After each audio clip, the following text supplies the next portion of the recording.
Hello and welcome to NOV Live. I'm Michael Gaines and glad you are joining us today as we have a continued conversation about technology and those helping shape the energy industry. So we're glad you're joining us today as we have a great conversation with a guest who is joining us, actually part of the NOV community, and it's going to be NOV's Chief Information Officer, Alex Phillips. So we are honored and glad that he's with us, and certainly glad that you have taken time out of your day to join us. So we are going to be jumping in here in just a moment.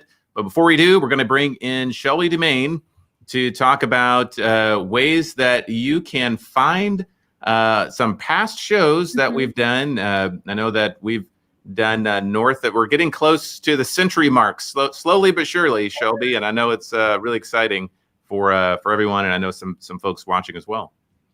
Absolutely, Michael. Yeah. So in addition to watching past episodes, I do also want to talk about how folks can get involved in today's show. So if you have a question for our guest, which I'm sure you do because we have a really incredible guest on the show today, then you can comment your questions below. Whether you're on Facebook, LinkedIn, or YouTube, I'm in the comment section throughout the entire episode. So I'll be seeing all of those, and we're going to get to as many as we can at the end of the show. And I promise you, get your questions in early, get them in there so that we can get to them, because we have a really, like I said, we have a really great guest.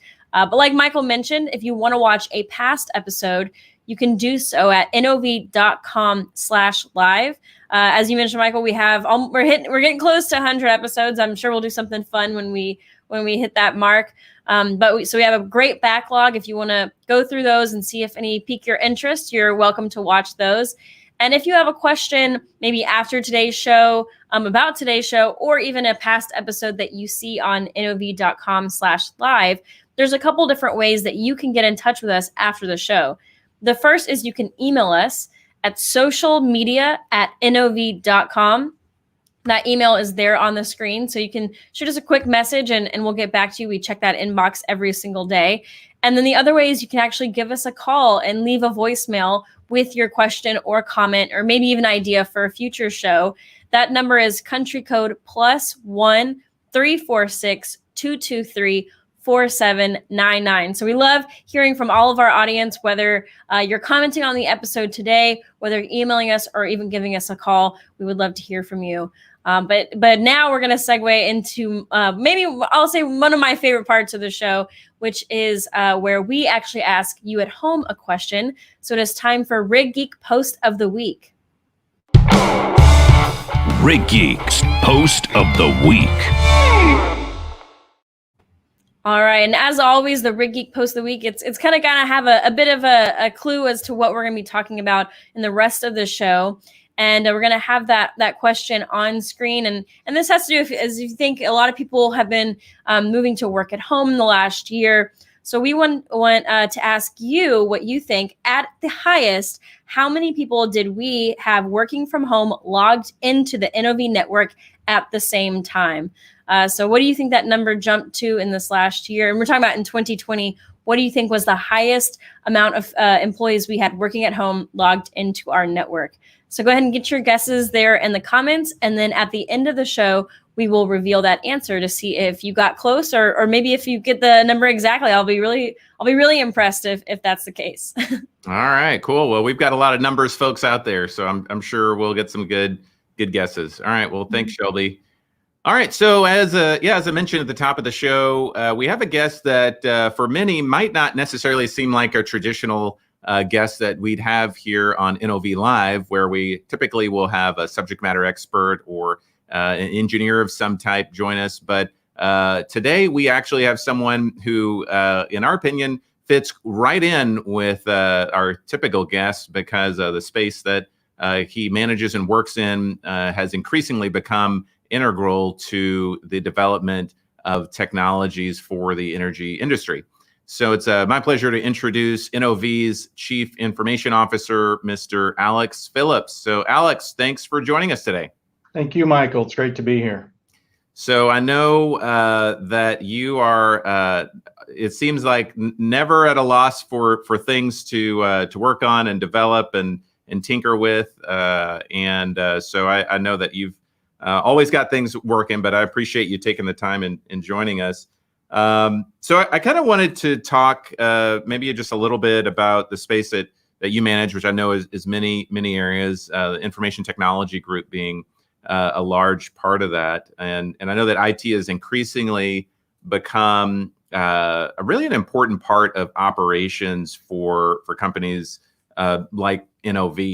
So could you talk a little bit about background on that topic and a little bit more about your team and maybe a little insight on how you and your team support the organization? Sure. So our mission is to provide secure information technology anytime, anywhere, on almost any device. And we like to talk about the consumerization of information technology.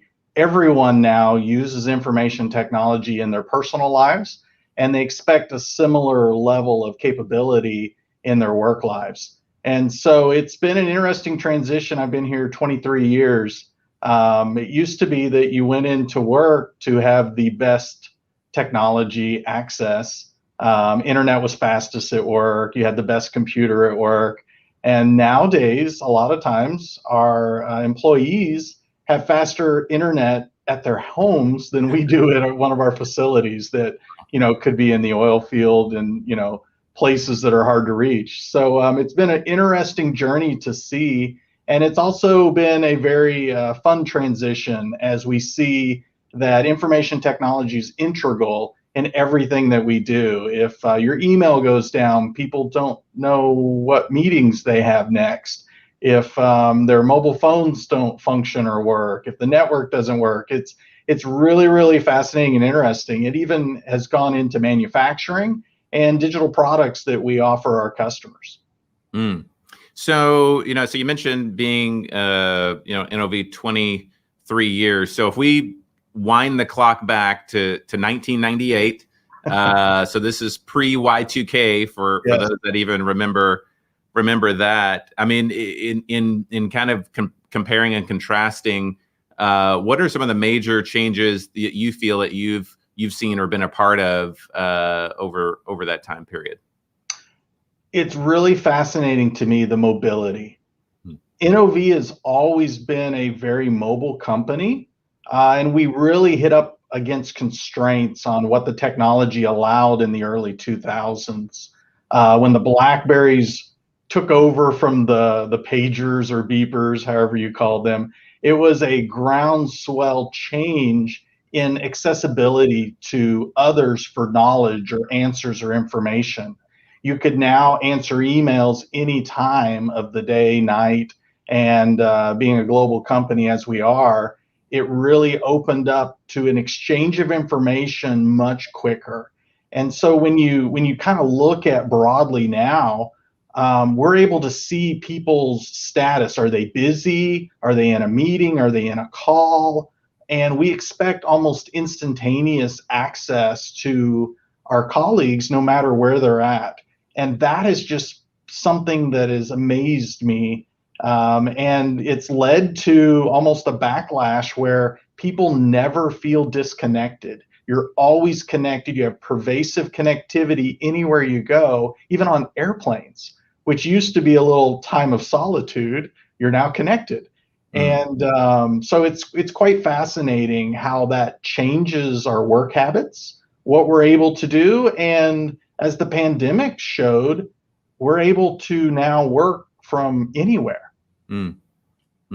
That's an interesting point. Maybe I'll come back to the always connected part in a moment. But before I do, I did want to touch on, of course, the massive change. I mean, we were no different than other entities and organizations having to rapidly kind of switch hats and go from everyone in a facility or an office to working remotely at home. And I have some personal friends who are in the IT space, and I remember hearing some very challenging stories of trying to migrate folks. What effectively seemed like an overnight operation. I'm curious now at scale, when you're talking about a company like NOV size, can you maybe pull back the curtain a little bit and share with us? I mean, what was that like, and how did that process go?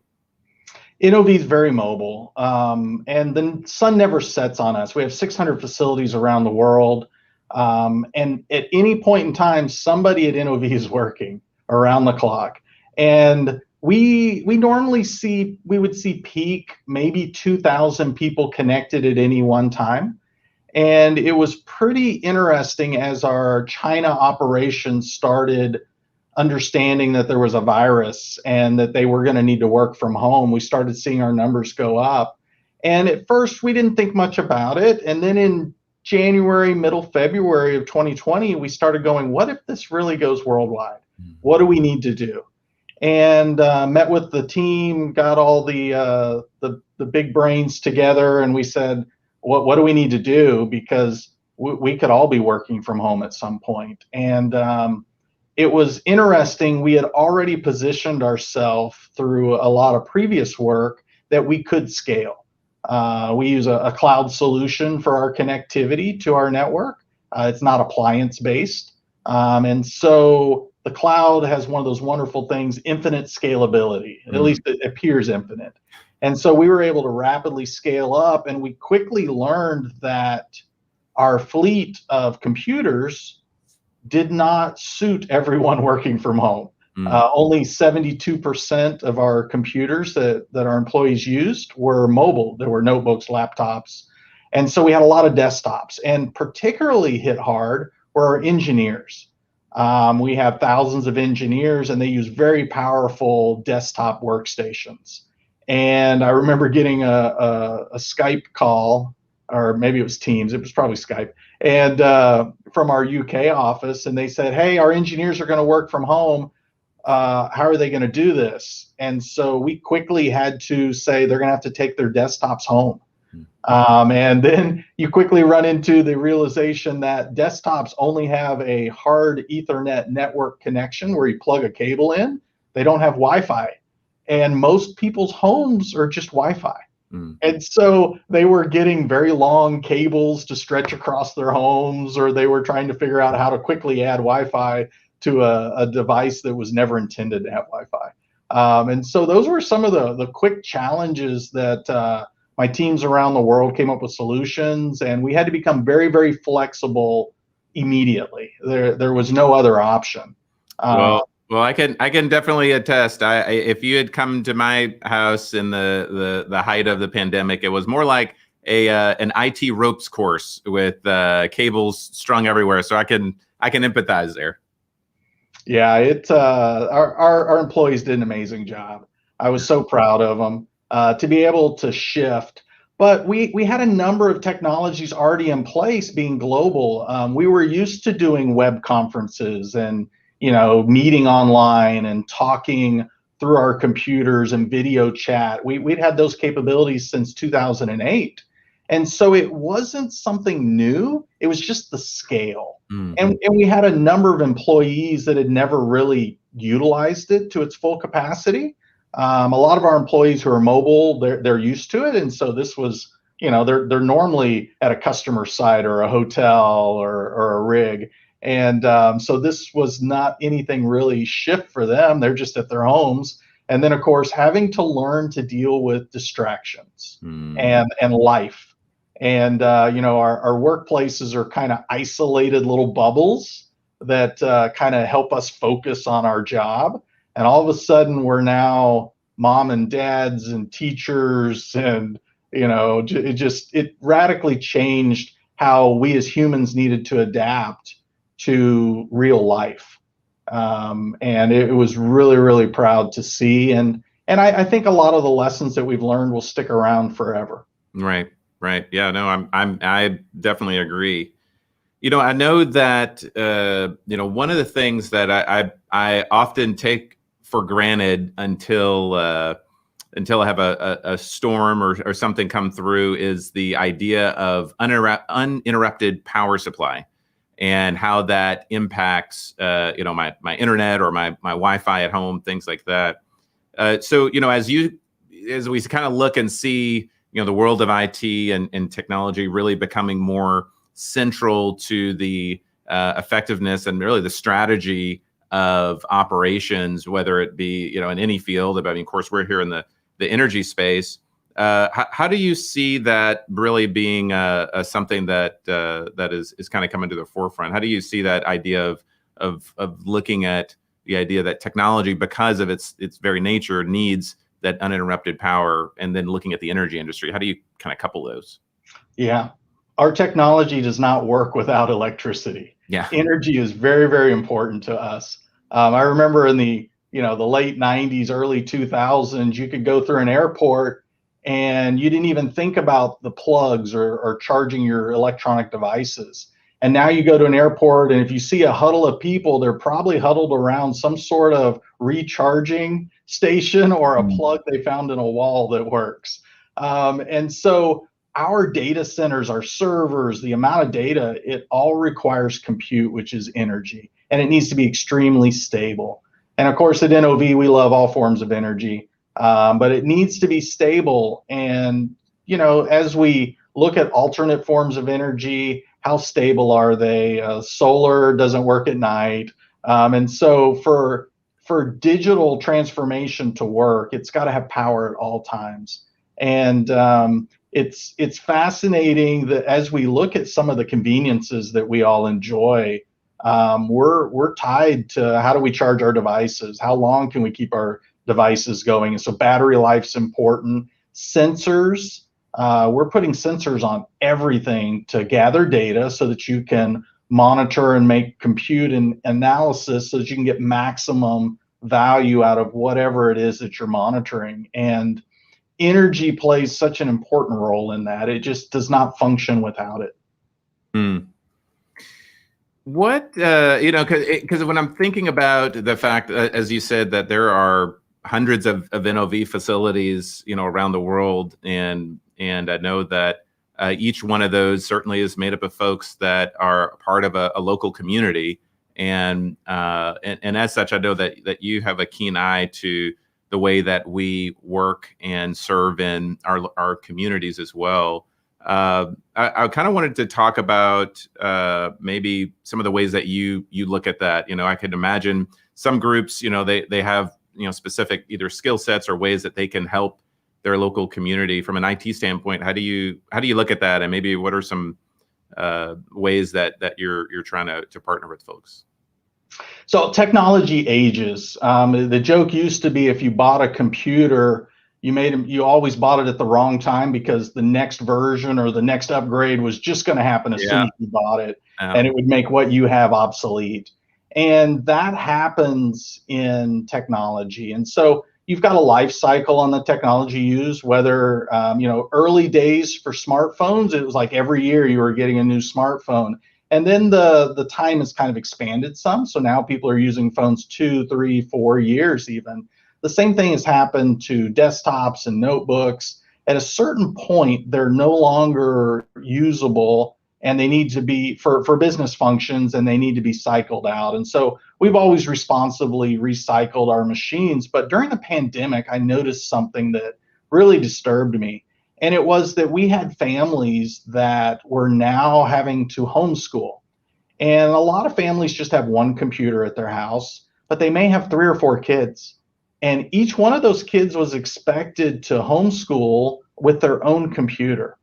And so a couple of different charities reached out to me. I had various NOV employees said, hey, I'm part of the Spindletop charity or a number of other charities. And there's this company out there called CompuDopt, and they need computers so that they can refurbish them and get them loaded with the correct software, and the licensing is all taken care of to move over to schools. And we had a number of old systems sitting on our shelves, and so we were super excited to be able to partner with them and donate thousands of our what would be responsibly e-wasted was getting a whole new life. And we were so excited about that, partner with them and realize that we're helping families that can't afford to just go out and buy computers for their 3 or 4 kids so that they can homeschool. And we're looking to do that more and more as we move forward. Just yesterday, I had an NOV employee in the UK reach out to me and ask if we did this sort of thing. And I said, hey, we do, but we need a charity to be that intermediary to help us with licensing, because of the way licensing's structured. When you donate a computer, the operating system doesn't go with it. Maybe Office doesn't go with it. And a lot of times schools use different operating systems or different productivity applications that wouldn't even apply. So we're excited to find more of those opportunities. So I'd like to maybe shift gears briefly and talk about the idea of being able to be connected. As you mentioned earlier, and certainly that's something that is some might characterize it as a double-edged sword in a sense. Like it is great to be able to have the efficiency of really getting to be able to serve your customer and take care of business seemingly anytime. But the flip side of that is that kind of becomes maybe more pervasive in terms of that downtime needed, for an employee or so forth. So how do you, how do you personally, and then maybe from an organizational standpoint, how do you think about that, and how do you manage the idea or the concept of needing that time to certainly focus, but also that time just to rejuvenate and take a break? Yeah, I don't do it well. I love being connected at all times. I love having the source of all knowledge at my fingertips in my pocket. I'm addicted. I really am. And fortunately, I have a loving spouse, and she will force me to go on a cruise and not buy the data package because I'm cheap and I don't want to spend that much money. And she seems to schedule these during very, very important digital events like Apple's, WWDC. Yeah, WWDC, yeah. Or I love video games. That's kind of how I, release tension. And she'll schedule some place where I'm isolated and can't be connected when there's some major video game news event going on. So a lot of times it's spouse. More and more, we're noticing this as a trend. HR is starting to notice it. We're seeing that governments around the world are starting to take notice that work is not just an 8 to 5 or a defined time period. And so we're seeing changes to our systems, to our technology, that enables you to put boundaries and guardrails up, or use sensors and big data to give you information on how much you're using devices. We've seen it with Apple's iPhones, to where you can set do not disturb periods. And so I have do not disturb periods. I have ways around that for critical people. If my boss needs to get a hold of me, if he calls me, it rings through. Yeah. But for most people, it doesn't. And I don't get notifications of new emails or team chats or items like that, because I use the technology to try and protect the 4 to 6 hours of sleep that I need each night. So, all right. Well, no, that's good to know, and I'm glad that you have that check in place. It's good to hear. Well, and kind of speaking of perspectives, we actually have had quite a few in the comment section as we've been having our conversation. So I want to go ahead and bring Shelby Dumaine in to get over some of the Q&A that folks have been putting in for you, Alex. You've stirred up some great questions in the chat there, it looks like, Shelby.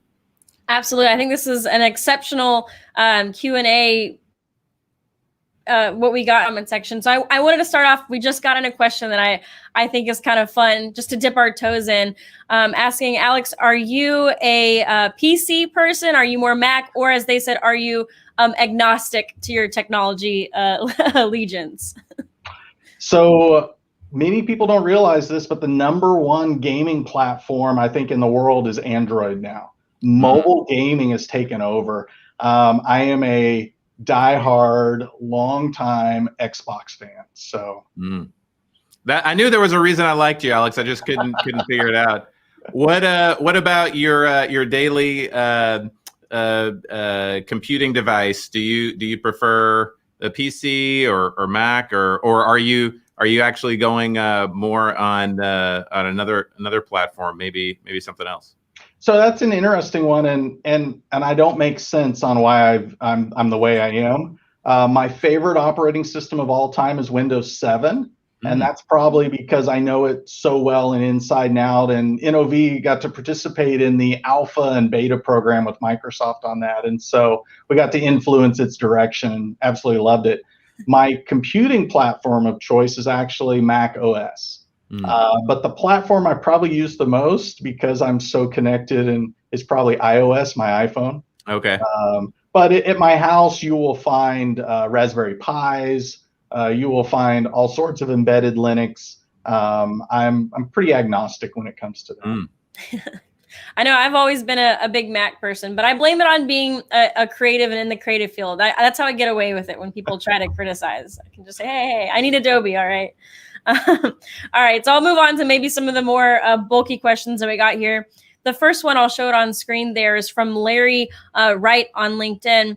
And he was wondering, where do you see the industry going when adopting software as a service, or SaaS, for those watching, and its security concerns over on premises hosting? I am a firm believer that in the future it'll be rare that you ever buy software and install it on a server. I believe that almost all software will be delivered in SaaS, software as a service. There's a lot of cost savings, there's revenue increase, and I actually think that the people that make the software can run it better than I can. We've been a longtime user of Microsoft Office 365, and at some point we decided, why do we have hundreds of email servers with terabytes of email? Microsoft can run this better than we do, and so we switched. And you also get faster innovation, and it's a consistent price, and so it's hitting your P&L much more consistently, which is nice, instead of the burst. Oh, we got to buy hardware, and oh, now we have to have implementation costs. From a security standpoint, that's always a risk. I could debate both sides of that, and it depends. Microsoft's really good at what they do, and they've really focused heavily on security, so I feel pretty comfortable there. But a great example is SolarWinds. They were breached recently, and it was in the news, and that actually impacted on-premise software. And so the bad guys now had access into your network through some software that was compromised. And so the security concerns are valid. Data concerns, privacy concerns are all valid. And so with all security programs, it's about layers, visibility, and watching and looking and knowing what to look for. So never depend on any one security control, have multiple layers, and be vigilant. And that's the world we live in today. Mm-hmm. I always get that two-factor authentication. 100%. Yeah, absolutely. And I think that actually you kind of answered a question we got from Mike Tweedy, which he was asking about security concerns with third-party cloud software. So I think you answered that one there as well. So I actually have another question. It's from Larry as well on LinkedIn that I want to get to, and then we have some others after. But he was asking, what should operations departments be doing better to integrate IT and its members into daily ops to improve data quality? This is a huge one. Garbage in, garbage out.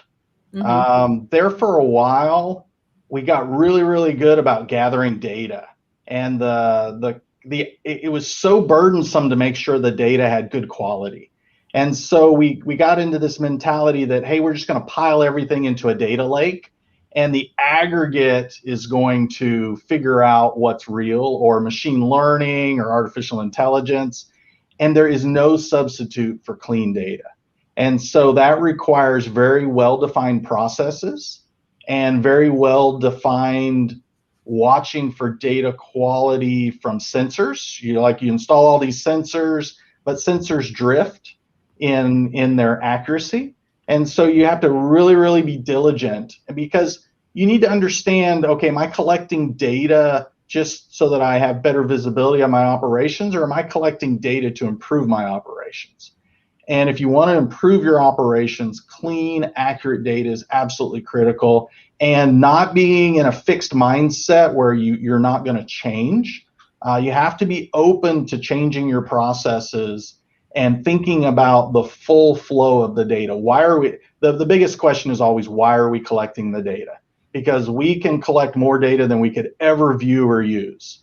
And the cost is also a factor when you do that. So I'm a huge proponent of clean data that has a very purposeful reason of being collected. Mm-hmm. Absolutely. And I think this next question really stood out to me from Mike on LinkedIn. And especially considering NOV is such a global company, he was wondering, does our strategy for IT security vary by country? It's forced to vary by country in a couple of areas. But in general, our strategy is to try and be as ahead of the curve as we can, be always looking forward to what the new way that we're going to be attacked. But different countries have different regulations in place. And you can always take the approach of, I'm going to adopt the most whatever the strictest policies and regulations are, but that doesn't always work. What I found that works the best is to have multiple layers and to have pervasive visibility on all those layers, and then automate correlation, aggregation, and looking at what you know is bad. Because, I mean, we receive 1.5 billion events a day, and there's no way I can hire enough humans to look at all that. And so I have to use machines and computational means to figure out what's good, what's bad, because it could just be one of those 1.5 billion events per day that's bad.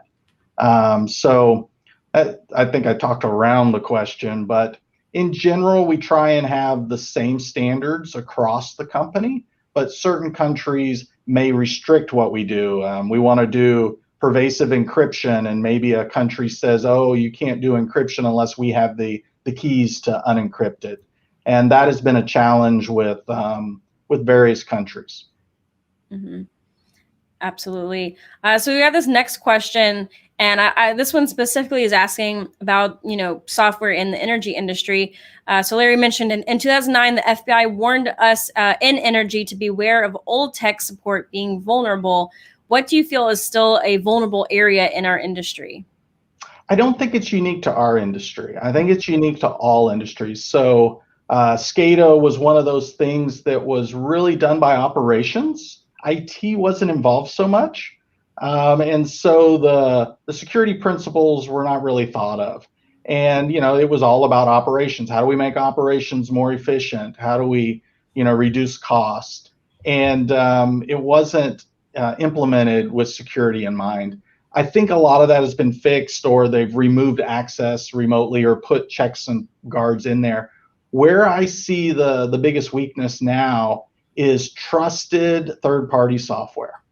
And, we don't have full visibility on their security program, how they operate, how they check their code, how they protect their code, how they look for vulnerabilities in their code. And that is probably the biggest concern I have, because at the end of the day, you fundamentally have to trust the software that you buy from a third party and use. And so it's difficult to notice when the third-party software has some evil built into it. Maersk has been very open and public about a third-party attack to one of their accounting softwares that wiped every computer in their entire company. There's been other events like that, and it's generally from a third-party piece of software, and so that's what keeps me up at night. Absolutely, yeah, and it's interesting, kind of company to company, how different industries that I've worked in even handle security and construction or interior design. They're all kind of a little bit different, but I've certainly noticed, like at NOV and other technology based companies, we know we got to make sure we have as many security and just understanding the risks as well as employees. So I want to ask one last question, and it's kind of a combination of several we got, and all, as well as some topics we talked about earlier. So with having such a large company, and you have so many varying levels of familiarity with technology, understanding of it, or even just preferences. As we mentioned earlier, we have some, preference in operating systems and whatnot. And so I'm curious how you and your team tackle having so many different people with all different familiarities, especially last year with all that having to change too. And so how do y'all work to support such a large company with all these different levels of comfortability with technology? The first thing is to make sure that everyone at NOV, all of our employees, that they understand that they have an expertise, and it may not be computers, and that's fine. They're not dumb. They're not stupid because they don't understand something in the computer world. If it wasn't for computers, I don't know what I would do. I don't have those other expertise, and so we're all needed. We're all valuable. And it's fascinating to see that consumerization of IT has actually helped in that regard. When people had to work from home, most of them already had internet. So it wasn't like it was, oh my gosh, how am I going to connect? Everybody already had internet. And so they've got a level of understanding of technology. And that's really exciting and also really challenging because it raises the level of expectations of our employees on how technology should work, the ease of use, and it's just a wonderful thing to see that the profession that I love, which is technology, everyone is now in that technology profession. You've got a phone, you've got some technology that you have to know how it works, whether it's an application or what it is, but it has been an interesting journey over the years to see. I taught some of our employees how to use a mouse. And, to me, it was like, how can you not know how to use a mouse? Well, I didn't know how to do her job. So it's just fascinating to see the change over the years. And it's exciting to think about where it's going to go over the next 10 years. I mean, you go back 10 years, 2011, and the pervasiveness of connectivity and the speed and the devices, and it's just absolutely phenomenal where we're at today. And I can't wait to get into that future. All right. Well, Alex, that does sound quite exciting, and appreciate your perspective, as I know that you lead a very passionate, committed, and talented team to support NOV and continue to keep us on the forefront. So I appreciate you sharing, again, a little bit insight, a little bit of a slight departure from how we normally have on the show. But I think, as I said in my opening remarks, that what you're doing and what your teams are doing are really right in there with the leading technology needs of the industry. And we look forward to what's to come. So Alex Phillips, NOV's Chief Information Officer, our guest today here on NOV Live. So Alex, thanks for joining us. Thank you, Michael. All right. And want to thank you for joining us. Of course, before we get ready to wrap up, we certainly need to get Shelby Dumaine to give us the answer to our Rig Geek post of the week. I know it was a really good trivia question today. So what were the answers like today, Shelby? I was blown away. We actually got some people really close, and I want to give a special shout out to Larry in the comments. He actually did the math based on about how many employees we have, about how many of them are global, and then time zones, how many would be on. And he didn't get the number quite right. His guess was about 2,000 to 3,000. But I wanted to give him credit because before working at home really went into effect last year, that was about where our number was at. Mm-hmm. However, now that we've gotten into work at home, at its peak last year, we had about 9,510 employees signed in at one time on their network from home.